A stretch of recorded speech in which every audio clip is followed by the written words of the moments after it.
तो आज की मूवी आपकी सोच से कुछ ज्यादा ही वाइल्ड होने वाली है, तो इस मूवी को आप अपने ही रिस्क पर देखना, क्योंकि ये कुछ ज्यादा ही संस्कारी है। तो मूवी स्टार्ट होती है जहां पर एक खूबसूरत सी कन्या पूरी निर्वस्त अवस्था में होकर खेतों के बीच में एक आदमी के साथ संस्कारी हो रही होती है। और जहां पर ये घटना हो रही है उसी के पास में एक पेड़ लगा होता है और उस पेड़ के नीचे एक बूढ़े अंकल बैठे होते हैं। अब जो मैं आपको एक अगली बात बताऊंगा उसको सुनकर आपको झटका लगने वाला है। दरअसल ये बूढ़े अंकल उसी लड़की के पिताजी होते हैं जो कि यहाँ जंगल में संस्कारी हो रही है। और इस पिता को मालूम है कि हाँ, उसकी बेटी संस्कारी हो रही है, क्योंकि उसी ने उस आदमी को बुलाया जो कि उसकी बेटी के साथ संस्कारी हो सके। भाई यहाँ पे क्या हो रहा भाई, ये कहाँ फंस गया भाई मैं।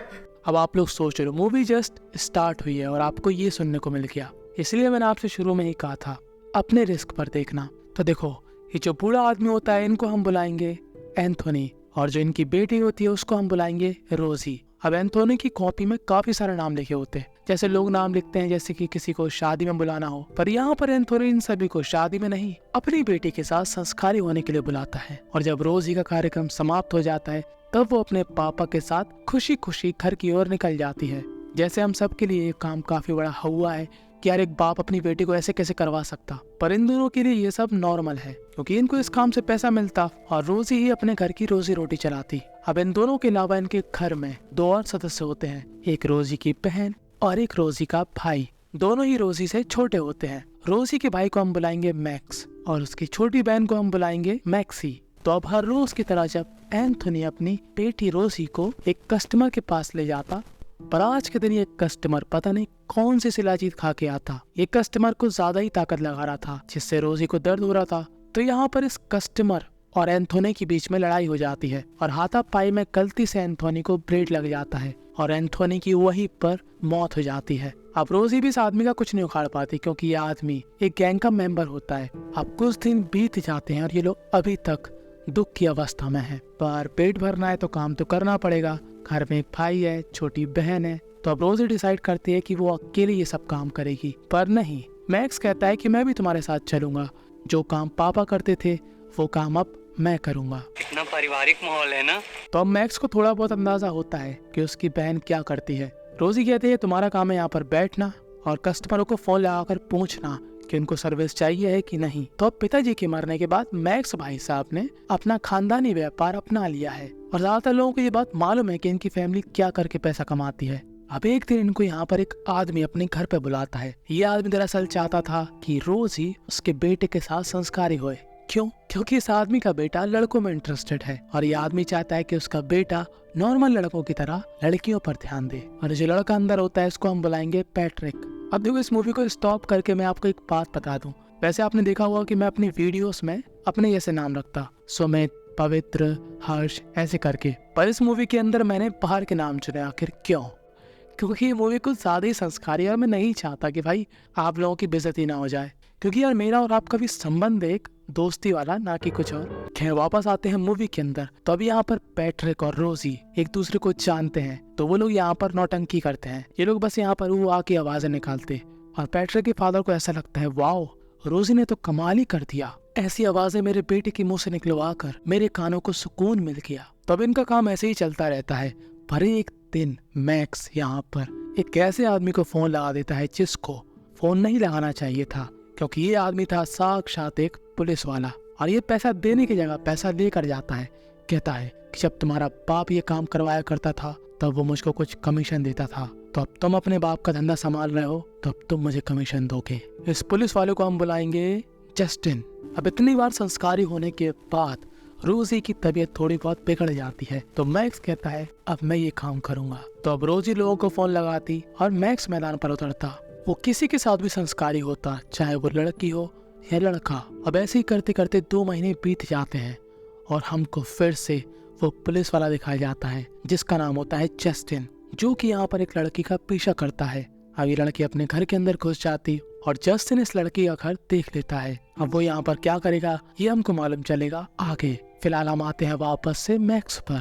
तो अब मैक्स एक आदमी के पीछे पड़ जाता है और कहता है कि मेरे साथ कुछ करो ना, ज्यादा पैसे नहीं लूंगा। अब ये आदमी कहता है मैं उस टाइप का नहीं, चल जाए यहाँ से। पर यह आदमी जब काफी ज्यादा पी लेता है तब मैक्स इस आदमी के पूरे पैसे और कुछ सोने की चीजें चुरा लेता है। अब मैक्स जो कुछ भी कर रहा था वो कर रहा था अपनी बहन के लिए, क्योंकि उसकी बहन रोजी अब कुछ ज्यादा ही बीमार हो चुकी थी। यहाँ से इन लोगों से मिलने पैट्रिक भी आता है। पैट्रिक वही जिसको लड़कों में इंटरेस्ट है। अब मैक्स अगले दिन दोबारा से उसी आदमी के पीछे जाता है जिसके उसने पैसे चुराए थे, और ये आदमी मैक्स को पहचान जाता है और फिर ये आदमी मैक्स को पेल देता है। पेलना मतलब मार पीट करता है। अभी आप लोग कुछ और ही समझ लो कि तभी यहाँ पर वो पुलिस वाला जस्टिन आ जाता है। वो कहता है तू इसको क्यों मार रहा? तभी आदमी कहता है क्योंकि ये लड़का ना चोर है, और इस पुलिस वाले को उसके सबूत भी मिल जाते कि हाँ इसने चोरी करी है। तो वो मैक्स को जेल के अंदर डाल देता है।